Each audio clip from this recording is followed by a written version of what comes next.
mês de agosto. Uma causa importante ganha destaque na luta pela conscientização e apoio às pessoas que convivem com a esclerose múltipla. É a campanha Agosto Laranja. Desde 2014, o mês de agosto ganhou essa cor em prol da conscientização da doença autoimune, que mais acomete jovens adultos em todo o mundo.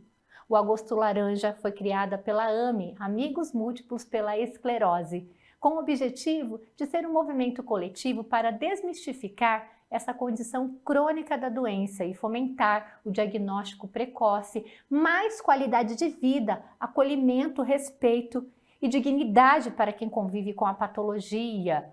A campanha reforça a importância de informação de qualidade, baseada em evidência científica, e combate a desinformação acerca da esclerose múltipla. Em Ivaiporã, nós conversamos com a médica neurologista doutora Amanda Letícia André. Acompanhe.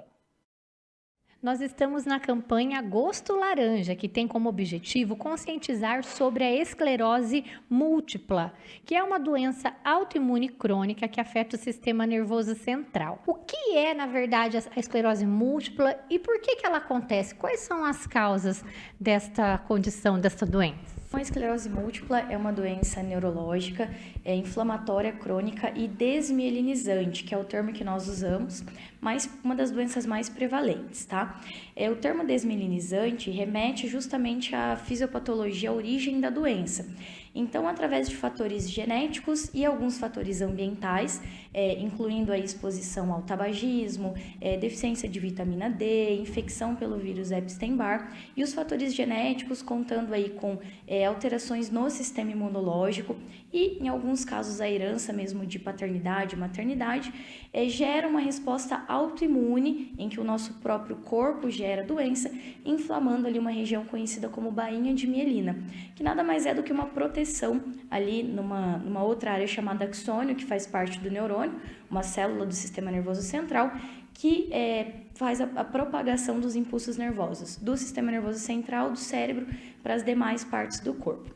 Então, no final das contas, aí, o resumo é que é uma doença que afeta essa bainha de mielina, diminuindo, prejudicando a chegada do estímulo do impulso nervoso do cérebro e da medula espinhal para as demais partes do corpo. Ela é uma doença relativamente rara. Aqui no Brasil nós temos uma prevalência de mais ou menos 8 a 9 casos a cada 100 mil habitantes, mas que com o passar dos anos aumentou-se bastante o número de diagnósticos, tá? Hoje estima-se aí que existam cerca de 40 mil pacientes com esclerose múltipla.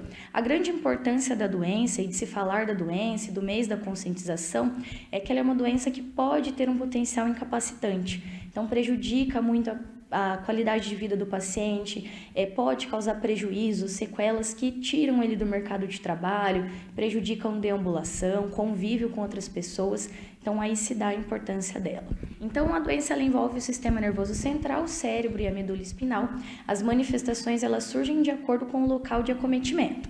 As principais manifestações incluem a neurite óptica, que nada mais é do que uma alteração visual, uma baixa acuidade visual ou perda visual associada à dor ocular e dor ao movimento dos olhos, tá?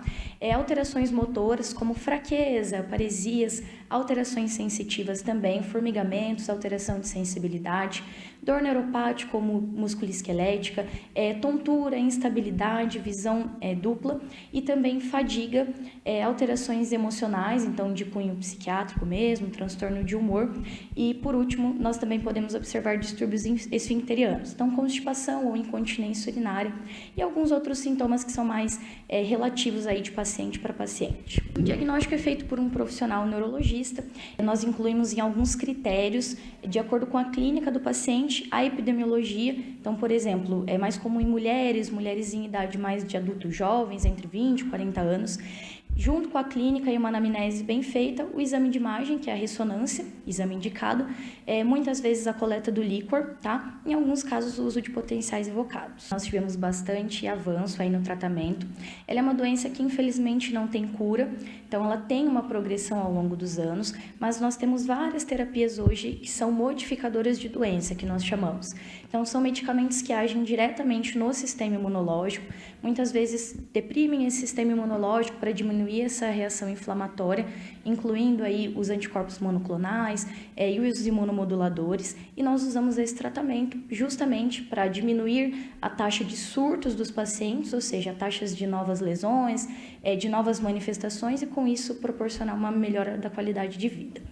Também utilizamos de outras terapias, como atividade física, fisioterapia, e o tratamento em conjunto para outras manifestações. A esclerose múltipla é uma doença que não existe uma prevenção, Então, os pacientes, eles nascem com uma predisposição genética, mas existem algumas maneiras ali de você evitar fatores ambientais que interferem nesses fatores genéticos para o surgimento da doença, como evitar o tabagismo, sempre manter atualizados os níveis de vitamina D, tá? Que a gente sabe hoje em dia que a baixa ou a queda dos níveis de vitamina D encontra-se entre o fator de risco, e também o controle de peso, principalmente nas crianças. Então, já que a obesidade nas crianças também se dá como um fator de risco para o desenvolvimento da doença.